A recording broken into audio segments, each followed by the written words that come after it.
Salut Pierre-Yves. Salut. Merci d'avoir accepté mon invitation. Merci pour l'invitation.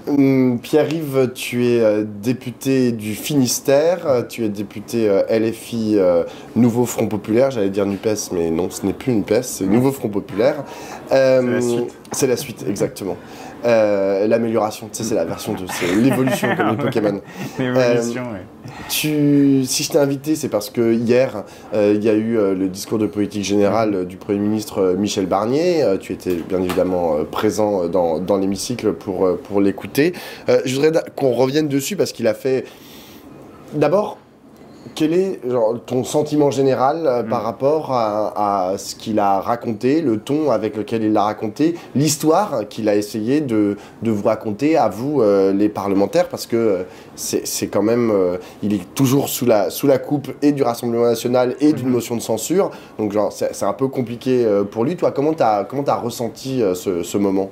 D'abord, ce qui est important de dire, c'est que personne ne l'a obligé d'être là.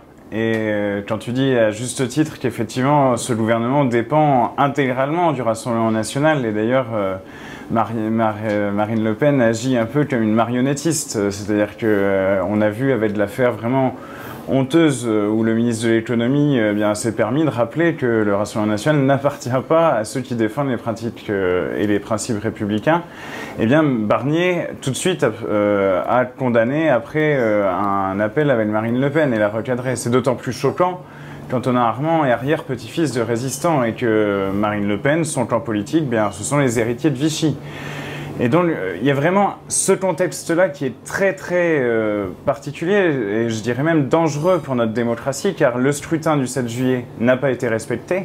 Ça, c'est la première chose dont il n'a pas été question du tout pendant le discours de politique générale de Michel Barnier. Ce pourquoi nous avons brandi des cartes d'électeurs pour rappeler que ce qui compte en démocratie, c'est le suffrage universel, c'est la volonté populaire. Et ensuite, la seconde impression que m'a laissé le discours de Michel Barnier, c'est que par rapport à ce contexte, eh bien, il était hors jeu. Il était hors jeu au sens où la banalité de beaucoup de ses propos, le fait que ça reprend de vieilles anciennes de la droite, la baisse des dépenses publiques, la gestion un peu en bon père de famille de l'État, l'appel à l'apaisement et au consensus là où il n'y en a pas sur la politique qu'il défend, il n'y en a pas dans le pays. Eh bien, tout cela a donné l'impression générale qui est celle d'une volonté d'endormir la démocratie. Et donc, je pense que Michel Barnier n'a tiré aucune leçon de la situation politique actuelle. D'abord en acceptant de remplacer Lucie Castet, en un sens, car c'est Lucie Castet qui devait être première ministre de la coalition arrivée en tête et pour le pays. Et ensuite, en finalement développant un discours complètement déphasé par rapport à la situation politique et aux besoins des Français. Alors, comme tu l'as dit, tout a été assez général et il a passé quand même beaucoup de temps à enfiler des perles. C'était long. C'était long. Mais il a quand même fait quelques annonces, entre guillemets, quelques propositions en tout cas, notamment une sur augmenter la fiscalisation sur... inventer une fiscalisation exceptionnelle pour les grands groupes qui feraient des profits importants. D'après lui, ou plutôt d'après la Cour des comptes, représentée par Pierre Moscovici, c'est estimé à 8 milliards d'euros potentiels. Donc c'est exceptionnel, ça serait juste pour un an, mais... On sait ce que ça veut dire exceptionnel, parfois ça peut être prorogé et répété par la suite. En cette matière-là, je suis pas sûr. Exactement. Mais alors toi, comment est-ce que la France Insoumise, comment toi en tant que député la France Insoumise, tu te positionnes par rapport à cette proposition qui, dans une certaine mesure, même si elle est inscrite dans un cadre qui, comme tu l'as rappelé, ne va pas forcément dans le sens de la gauche, ce qu'a proposé Michel Barnier, ni du pays, on peut dire que c'est pas non plus totalement dégueulasse. Enfin, vous pourriez voter pour, toi tu pourrais voter pour une telle taxation. D'abord, on va juger sur pièce et c'est l'occasion quand même de rappeler que les documents demandés par le président de la Commission des Finances et par le rapporteur au budget, c'est-à-dire Éric Coquerel et Charles de Courson, n'ont pas été rendus en temps et en heure et que là aussi il y avait un problème démocratique fondamental. C'est-à-dire que de droit, il pouvaient et ils avaient le droit de demander ces documents, ils ne les ont pas eus. Donc, sur le budget, l'absence pour l'instant de délibération démocratique a été le premier problème. Ensuite, il va falloir voir ce qu'ils proposent exactement, mais rappelons tout de même le constat. Ils font tous semblant de s'étonner. « Oh mon Dieu !» et Michel Barnier le premier. Oh, il y a un déficit immense, quel trou béant dans les caisses de l'État, mais ils ont passé méthodiquement, tout ce camp politique a passé méthodiquement son temps à vider les caisses de l'État en exonérant tantôt de cotisations sociales les grandes entreprises, tantôt les patrimoines des actionnaires, etc., pour ce qui est des caisses de l'État. D'ailleurs, qu'est-ce qu'ils mélangent allègrement dans leur discours, hein. Ça, c'est un vieux classique de la droite. Bon. Le manque à gagner est de très loin supérieur à la somme qu'indique Michel Barnier et la Cour des comptes. C'est-à-dire que s'il faut faire un rattrapage sur les recettes, il faut le faire de façon très claire et, si tu veux, en visant l'ensemble, enfin déjà de façon très claire et pérenne. Il faut que ça soit pérenne dans le temps. Une contribution exceptionnelle, ça ne sert à rien. Il faut qu'il y ait un changement dans la fiscalité pour que la justice fiscale soit rétablie dans le pays. C'était aussi une des grandes revendications qui a porté le nouveau Front populaire en tête. Donc la justice fiscale, ça veut dire quoi? Ça veut dire on rétablit, dans le cadre de notre programme, par exemple, on rétablit l'ISF sur une base de 12 à 15 milliards annuels. Parce que lorsqu'ils disent contribution exceptionnelle de 8 milliards, par exemple, la suppression de la flat tax ne cesse de coûter davantage d'année en année. Et ce sont, à la fin, cumulés des dizaines de milliards qui échappent au budget de l'État. Donc, ce qu'il faut, c'est rétablir des taxes pérennes, un impôt pérenne, donc abolir la flat tax, rétablir l'ISF et instaurer une fiscalité plus progressive sur l'impôt sur le revenu. Donc, une politique budgétaire, comme une politique en général, surtout dans la situation de crise que nous vivons actuellement, se pense globalement et dans le temps. Comment pouvoir prétendre résoudre la crise en termes de justice sociale et fiscale et en termes de compte de l'État que nous traversons si on dit « ah bah ce sera juste exceptionnel ». Donc non, il n'y a là aucune cohérence politique et nous, dans le cadre du budget, nous allons aussi transformer le budget. L'Assemblée nationale telle qu'elle est aujourd'hui va opérer une véritable opération de transformation du budget du gouvernement. Et à entendre Michel Barnier hier, il se mettrait immédiatement en contradiction avec ce qu'il vient d'annoncer s'il faisait usage de l'article 49 alinéa 3, s'il passait en force sur le budget avec la version du gouvernement comme ils l'ont fait à plusieurs reprises. Donc, à voir ce qui va se passer, mais ce qui est clair, c'est que, et on en revient toujours au même problème, si l'on veut une politique qui réponde actuellement aux besoins sociaux et aux besoins du pays, eh bien, il faut appliquer le programme du nouveau Front populaire. Mais je comprends ce que tu dis sur l'orientation générale de Michel Barnier, à laquelle tu t'opposes tout naturellement en tant que député de gauche.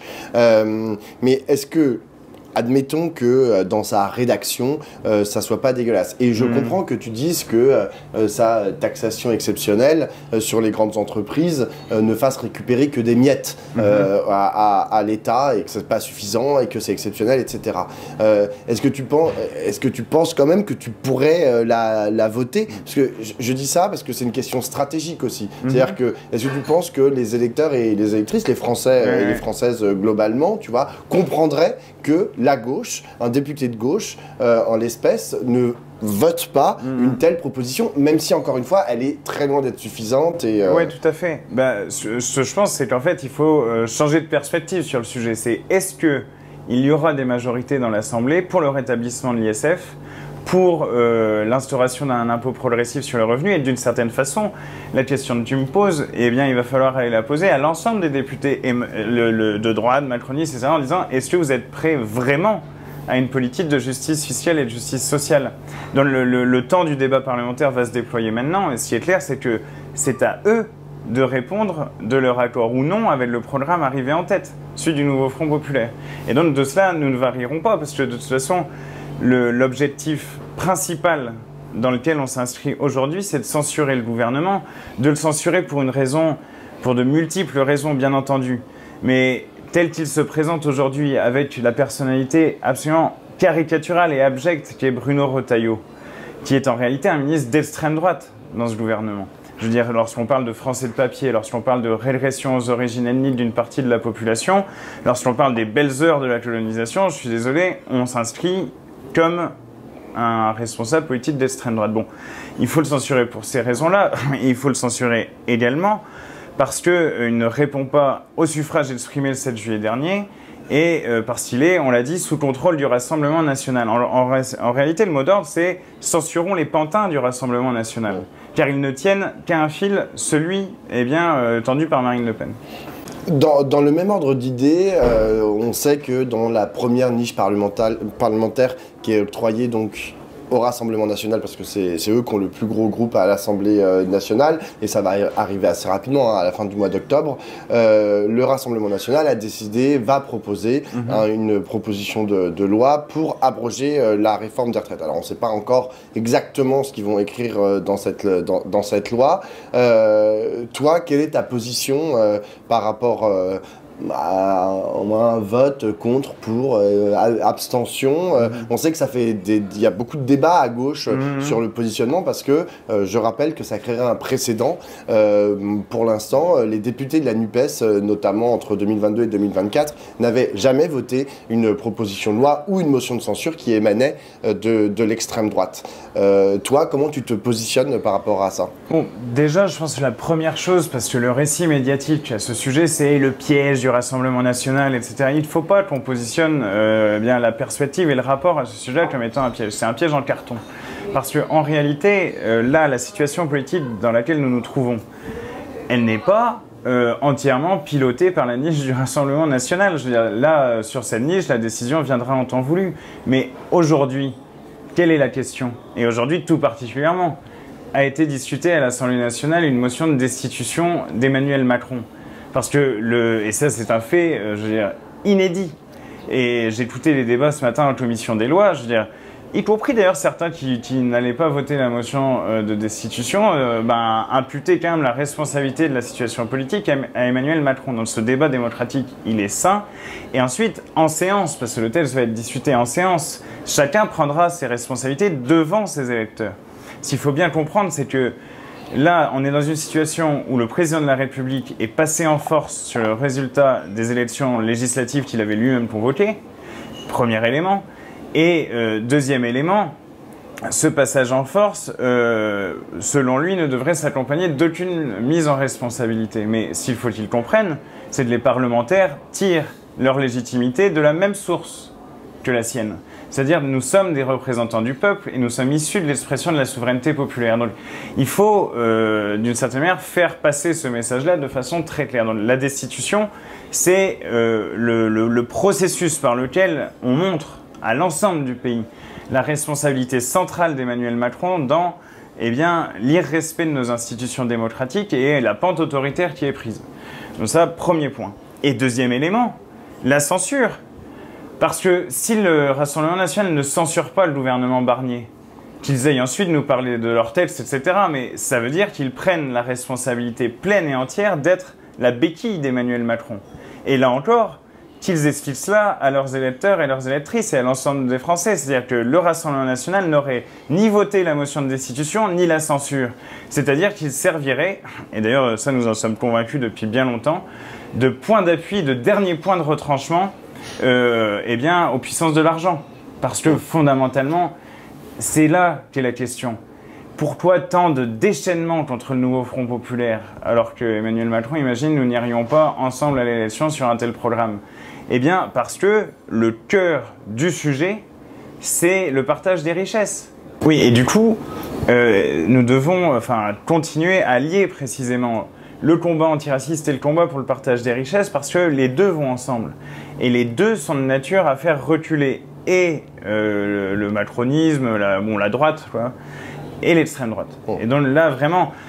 Et je pense que si on veut comprendre ce qui vient de se passer, parce que tout le monde est un peu stupéfait quand même de la situation politique dans laquelle on se trouve, si on veut comprendre ce qui vient de se passer, il faut bien voir qu'Emmanuel Macron ne souhaitait pas nommer Lucie Castet, y compris parce que, quand bien même elle aurait été censurée, elle aurait eu le temps de prendre un certain nombre de décrets, d'augmenter le SMIC de 15% et pas de 50 € sur 2 mois. Non, mais enfin, ça c'est une honte. Je veux dire, le Barnier, notre bon maître.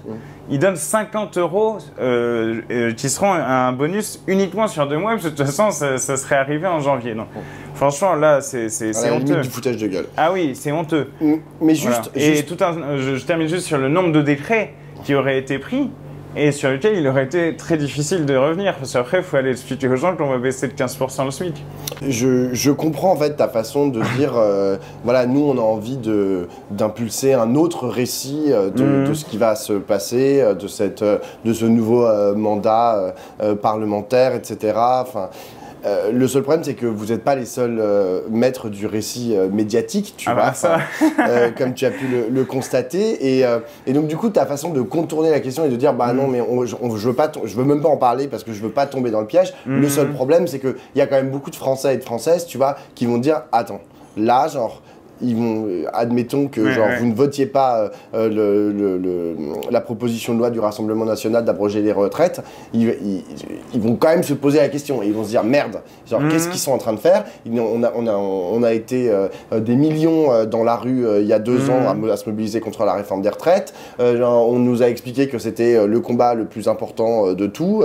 D'ailleurs, on n'a jamais vu le Rassemblement national à une seule manif. Exactement. Même s'ils les ont ni en soutenus. soutien. Bah, non. Du bout des doigts. Non, mais je suis d'accord avec toi. On va pas non plus leur donner un bon point sur le sujet. Mais en revanche, qu'est-ce que à ce moment-là, parce que vous ne pourrez pas, les Insoumis, lutter tout seul en fait contre la puissance médiatique et aussi la puissance du Rassemblement national, hein, qui va raconter, qui va produire en fait son propre récit en disant ah bah vous voyez les Insoumis, le NFP, ils n'ont pas voulu voter la proposition de loi, donc en fait ils sont pas vraiment contre la réforme des retraites. Bon, déjà, pour répondre, je suis allé un peu vite peut-être, mais la décision sera prise au moment voulu. Elle sera prise, elle sera défendue, elle aura sa cohérence, mais ce que nous savons déjà, c'est que dans notre niche se trouvera également un texte d'abrogation de la réforme des retraites qui sera mis à l'ordre du jour du Sénat par la suite. Donc l'abrogation efficace et réelle, c'est-à-dire le chemin parlementaire pour l'abroger, il passe par la niche de la France insoumise. Ça, c'est la première chose. Ensuite, sur la question de comment on manœuvre, du récit médiatique, de comment d'une certaine façon on se situe par rapport à ça, il me semble que précisément, et on va le voir là, puisque la session parlementaire reprend, avant que vienne la niche du Rassemblement national, le Rassemblement national a une décision à prendre sur la censure. Ils ont déjà pris leur décision sur la destitution. Apparemment, Macron leur convient très bien. Maintenant, sur la censure, eh bien, ils vont devoir également prendre une décision qu'ils vont devoir assumer. A priori, ils ne vont pas la voter. D'après ce qu'a dit Marine Le Pen hier. Exactement. C'est ce vers quoi on va. Et c'est là, là, il n'est même pas question de quel récit, etc., va dominer. Pourquoi discuter maintenant de la niche du Rassemblement national alors que le Rassemblement national s'apprête à permettre à la droite antisociale, raciste, bon on comprend pourquoi, mais antisociale, d'ailleurs le RN montrerait son vrai visage, eh bien il s'apprête à ne pas voter la censure. Donc là c'est le moment politique dans lequel on se trouve maintenant. Et de toute façon, avec la reprise des travaux parlementaires, tout cela va être très lisible. Jusqu'en juillet dernier, bien sûr, tu étais dans le périmètre de la France insoumise, tu étais un insoumis toi-même, mais tu n'étais pas député. Militant que je reste. Militant que tu restes, exactement.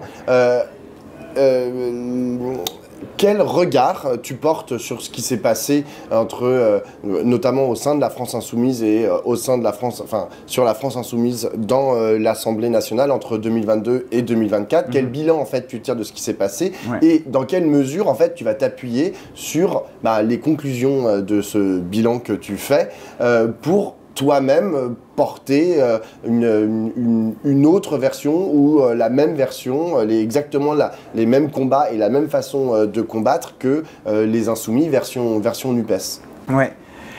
Si tu veux, le député, comme je dis, il est militant, il est aussi représentant du peuple. Et de ce fait-là, moi je suis très fier de tout le travail qui a été mené depuis 2022, et j'ai envie de dire depuis 2017, parce que avec un groupe de 17 députés, on a réussi à faire exister un programme et la perspective d'une transformation sociale et écologique profonde dans le pays. Donc d'abord, ce qui domine sur ce qui s'est passé ces dernières années, c'est la fierté, vraiment une fierté du travail accompli. Là, on se trouve dans une situation où le nouveau Front populaire est en majorité relative, donc on va faire usage, mener la bataille parlementaire sur cette base-là, ça c'est clair. Mais ce que j'ai vu ces dernières années, et ce que je vois toujours, c'est qu'en fait, parmi les camarades députés, eh bien, il y a une précision dans le travail, une volonté de se saisir de dossiers très particuliers, d'aller parler à des secteurs de mobilisation. Ça peut être par exemple, je pense à Marianne Matsimi sur la question de la protection de l'enfance. Je pense également, par exemple, à Éric Coquerel sur les questions budgétaires, Mathilde Panot longtemps sur les questions écologiques, maintenant elle est présidente de groupe. Mais enfin, je n'ai pas envie non plus de faire une trop longue liste, je craindrais d'oublier tel ou tel, mais ce que je veux dire, c'est que c'est un groupe qui travaille. Et d'une certaine façon, tu vois, la critique qu'on nous a renvoyée parfois, il parle trop fort, etc., c'est désastreux. Moi, je dis vraiment, et je le dis avec une forme de solennité, attention à cette critique. Dans un contexte de montée de l'extrême droite, considérer que les représentants parlementaires, les députés, eh bien, ne peuvent pas exprimer ce qui vient de la société, ça s'appelle de l'antiparlementarisme. Et l'antiparlementarisme, dans un contexte de montée de l'extrême droite, c'est très dangereux. Parce qu'on l'a vu déjà, la dérive autoritaire, elle est largement prise par Macron. Nous, on va faire tout ce qui est en notre possible pour que la gauche l'emporte, pour que nous puissions appliquer notre programme. Mais il existe aussi d'autres possibilités. Et je pense que nourrir un discours anti-parlementaire aujourd'hui, parfois par vocation politicienne, en réalité pour nous taper dessus, pour nous injurier d'ailleurs parfois, bon, nourrir ce discours-là pour des raisons politiciennes est vraiment dangereux sur le plan politique, de la politique réelle. Mais je comprends la question de genre vouloir être homogène finalement, faire de votre colère de représentants de la nation quelque chose d'homogène avec la colère que vous captez en fait dans la société. Pour autant, est-ce que tu considères que cette stratégie a marché, a fait ses preuves, on va dire entre 2022 et 2024, hein, ou parce que en fait en parallèle, tu as aussi le Rassemblement national qui utilise aussi cette colère du peuple, mais à une autre façon en fait de le représenter à l'Assemblée nationale. Au contraire, en genre portant des cravates, en étant genre droit, en criant jamais, blablabla, tu vois, genre en ayant une apparence respectable. Et elle est bien l'apparence respectable. Elle est très bien. Non mais non.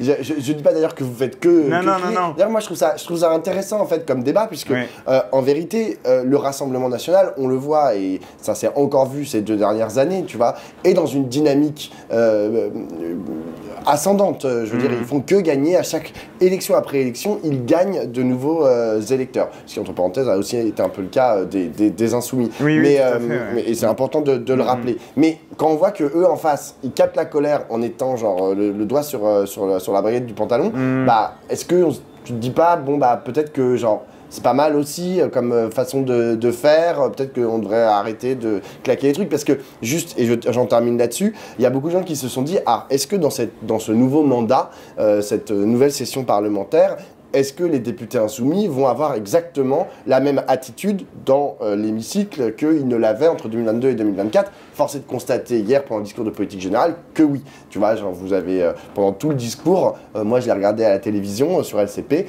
et on vous entendait crier beaucoup, et d'ailleurs vous étiez un peu les seuls, genre à faire du brouhaha pendant son discours. Voilà. Est-ce que, voilà, comment tu te projettes là-dedans, toi? Bah, je reprends, il y a 2 choses. C'est vrai que c'est une question qui est intéressante. La première chose, c'est, si tu veux, un Parlement qui se tait, c'est un Parlement mort. Et vraiment, j'invite même à ceux et ceux qui nous écoutent à aller regarder les comptes rendus de l'Assemblée nationale au moment où Jaurès aussi fait ses grands discours qui ont porté quand même la gauche dans le pays. Enfin, je pense qu'on s'inscrit vraiment dans cette lignée-là. Un Parlement où plus personne ne parlerait, mais t'imagines, le Premier ministre arrive après un vol des élections et personne ne dit rien. Parce que, je ne sais pas, sa parole serait sacrée. Au contraire, le Premier ministre, il vient devant l'Assemblée nationale pour se faire contrôler, pour se mettre sa responsabilité en jeu. D'ailleurs, il a refusé le vote de confiance, qui est quand même aussi un problème démocratique. Bon. Ça, c'est la première chose. La deuxième chose, c'est que la respectabilité, on la cherche auprès de qui? Quand le Rassemblement national dit « Ah oui, on est bien sérieux, etc., bien rangé », ben, on voit le sens que ça a dans l'évolution de Bardella à la fin de la campagne législative. « Ah non, les taxes, on verra plus tard, sur les plus riches, la politique économique, ne vous inquiétez pas, on touchera à rien. » C'est-à-dire que la respectabilité que cherche le Rassemblement national est une respectabilité auprès de la bourgeoisie et de la grande bourgeoisie. Quant à nous, on fait et on mène le travail d'éducation populaire qu'on a toujours souhaité mener. Et moi, je l'ai vu pendant la campagne. Lorsque bien des gens disent « Ah là, ça parlait peut-être un peu fort, etc. » Je dis « Oui, mais il faut que le discours, il porte largement. Il faut qu'on arrive à emmener en fait, justement, tu parlais de la puissance ascendante du RN, il faut de la puissance ascendante de notre côté soit aussi forte, avec un bloc populaire très construit. Et quand on dit cela à des gens, bon, ils disent « Ah oui, je comprends la logique. » Je leur dis « Vous voyez, Mélenchon, vous dites son nom dans les quartiers populaires à Brest, eh ben, tout de suite, il y a une adhésion, une sympathie. » Et en réalité, hein, d'autres citoyens qui partageraient peut-être cette critique sur « Ah là là, c'est fort », ils entendent ça. Parce que en juin dernier, c'est la République qui a été menacée. Et ils savent pertinemment que nous n'avons jamais cédé sur les principes républicains. Ni en interne, ni à l'international sur la défense du droit international. Et ça, c'est un discours qui en fait est audible.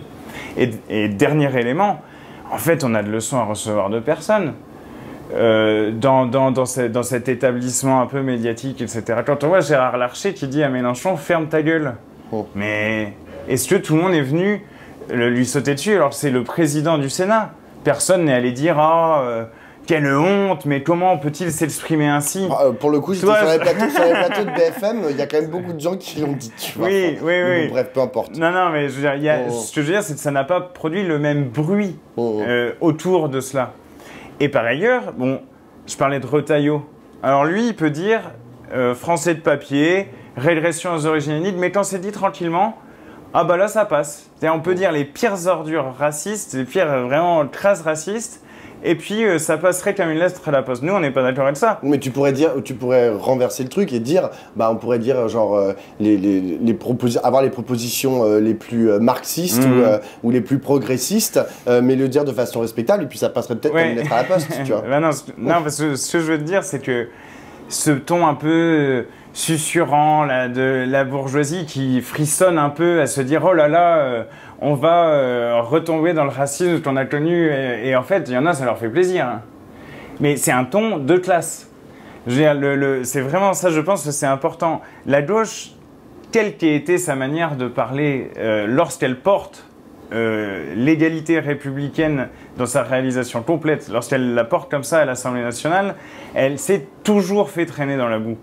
Jean Jaurès, il était dépeint sous des traits atroces par la presse de droite, etc. Alors maintenant, il cite, t'imagines, hier, Laurent Wauquiez cite Jean Jaurès, mais la honte. La honte. Ce personnage, Wauquiez, parle de réarmer le droit à un moment donné. Bah là, tu vois, c'est un exemple concret. Mais là, j'ai parlé fort, j'ai dit, ça ne veut rien dire. Partiellement, ça suffit. Dans le débat, circulent des expressions qui ne veulent strictement rien dire. Et alors lui se retourne, présomptueux et arrogant comme il arrive et il dit les Français savent tous ce que ça veut dire. Mais enfin, il a fait 6%. Mais c'est lamentable. Et ces gens et leur superbe, leur arrogance de classe en réalité, sont comme ça donnés à distribuer des leçons à tout le monde. Il ne faut pas aller chercher la respectabilité. Par contre, il faut que le message soit entendu. Et par exemple, moi je me rappelle, hein, on parlait de l'abrogation de la réforme des retraites. Quand le gouvernement est passé en force sur les retraites, que nos députés se soient levés et chanté la Marseillaise, ce qui d'ailleurs s'est produit historiquement avec des députés communistes déjà auparavant, mais qu'il l'ait fait. Mais c'était un magnifique symbole, non seulement envoyé au pays, mais au monde entier. Et je pense qu'on a aussi une attention particulière dans l'exercice de notre rôle de parlementaire à parler à l'international. Tu vois, aujourd'hui, j'ai posé une question au gouvernement sur la situation au Liban. Déjà, je sais qu'elle a été entendue parce qu'on a eu des contacts avec L'Orient le Jour, etc., le journal libanais. Bon. Il faut que la France, et par la voix de son Assemblée nationale aussi, parle largement au monde, y compris parce qu'elle est menacée dans ses institutions démocratiques par le président de la République. Donc, ce tableau général, si tu veux, c'est une politique qui s'ancre dans les intérêts de la majorité sociale doit être défendue comme telle. Et ensuite, il ne faut rien céder aux menaces qui pèsent sur nos institutions démocratiques et de façon générale sur la sécurité sociale et nos institutions sociales. Parce que si on le fait, eh bien à ce moment-là, tout part, si tu veux, on laisse la pente aller vers la droite. Si on commence à dire tout tranquillement, oh là là, la France ne fait rien pour le Liban. Mais non, je veux dire, et puis il faut s'imaginer la gravité du problème. Tu vois, un journaliste m'a posé ça en sortant là. Il me dit, vous aviez l'air tranquille quand je vous ai vu avant, et puis là, vous avez parlé fort. Mais je dis, mais on parle au niveau de la gravité de la situation, et eux, ils nous envoient le ministre des anciens combattants pour dire rien, aucun engagement, aucune action. Et le fait que nous, on demande clairement, par exemple, sur cette situation, des actions. Par exemple, le Premier ministre Barnier, quand il était ministre des Affaires étrangères, en 2005, il est allé à Jérusalem dire qu'il fallait reconnaître l'État de Palestine. Mais qu'il aille le faire. Il dit qu'il n'a pas changé, mais que son gouvernement le reconnaisse. Ça suffit aussi, ces discours et cette ambiance médiatique où on est vraiment, mais dans le néant parfois. Je parlais de réarmer le droit, mais ça ne veut rien dire.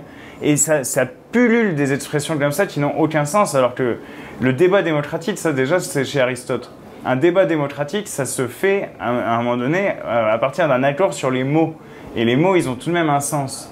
Et particulièrement, je pense au mot de République, qui quand même est usurpé par ce parti qui s'appelle les Républicains, dont la moitié est partie avec l'extrême droite et dont l'autre moitié a encore pour éminent représentant Retailleau. J'ai une dernière question, Pierre-Yves. Tu as parlé de destitution, donc j'imagine que tu espères que ça va aller jusqu'au bout et que Emmanuel Macron va être destitué. Ça veut donc dire que tu espères qu'il y aura une élection présidentielle dans quelques mois. Est-ce que, à la France Insoumise, est-ce qu'au nouveau Front Populaire plus largement, tu estimes être prêt pour une nouvelle élection présidentielle? Est-ce que, comme on a entendu d'autres représentants de la France Insoumise, ton candidat, c'est Jean-Luc Mélenchon, parce que c'est lui qui est le mieux positionné, parce que ce serait la 4e fois qu'il se représente, peut-être la 4e fois qu'il reperdrait, parce que pour l'instant il a fait que perdre. Ou qu'il gagnerait. Ou il gagnerait, enfin mais il a quand même perdu 3 fois. Tu sais, Allende, il a mis un certain temps aussi. Hein. Alors peut-être que la comparaison avec Allende, il y en a d'autres qui se sont présentés plein de fois et qui ont toujours perdu. Genre Arlette Laguier, par exemple.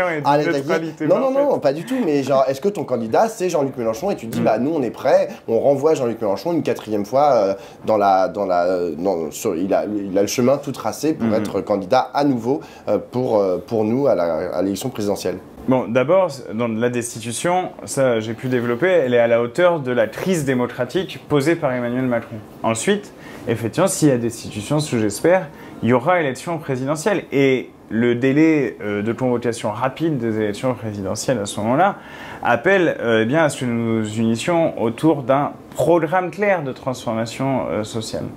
Et ce programme, nous l'avons. Nous avons quand même beaucoup travaillé sur les questions programmatiques. D'ailleurs, j'ai remarqué que, y compris nos opposants, je pense, à certains propos dans la presse, reconnaissent qu'il y a quand même un gros travail programmatique qui a été fait par la France Insoumise. Donc, ce travail, il est là, le programme, il est disponible, et effectivement, le candidat pour le porter avec des élections ici, c'est Jean-Luc Mélenchon.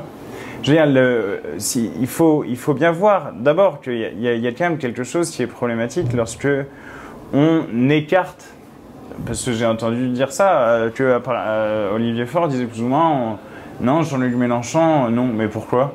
Non, parce qu'il est persuadé qu'il ne peut pas gagner au deuxième tour. D'accord, donc on va tous commencer par dire ah non, celui-ci non, ça peut pas marcher comme ça. Donc, évidemment. Donc c'est trouver le meilleur candidat. Et après Olivier Faure, il peut pas gagner au second tour parce qu'il est trop détesté. Moi je suis convaincu que Jean-Luc Mélenchon peut gagner l'élection présidentielle et par ailleurs, j'ai parfois vu cet argument étrange disant oui, c'est un candidat de premier tour, pas de second tour. Ah mais il faut déjà y aller au second. Et pour l'instant, je veux dire, si on prend la présidentielle de 2022, il faut bien voir qu'il y en a un qui était proche d'y aller. Donc cet argument n'a pas de sens. Donc vraiment, moi je pense que là, il faut se concentrer sur la destitution et la censure. S'il y a de nouvelles élections présidentielles, le message important, c'est qu'on est prêt.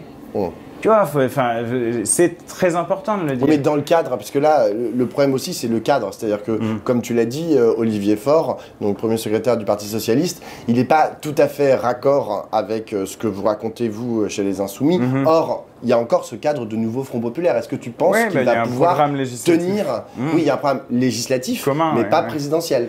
Oui, ben là, à ce stade, la situation, elle est celle-ci, oui, en effet. Et donc comment est-ce que tu fais pour genre faire que...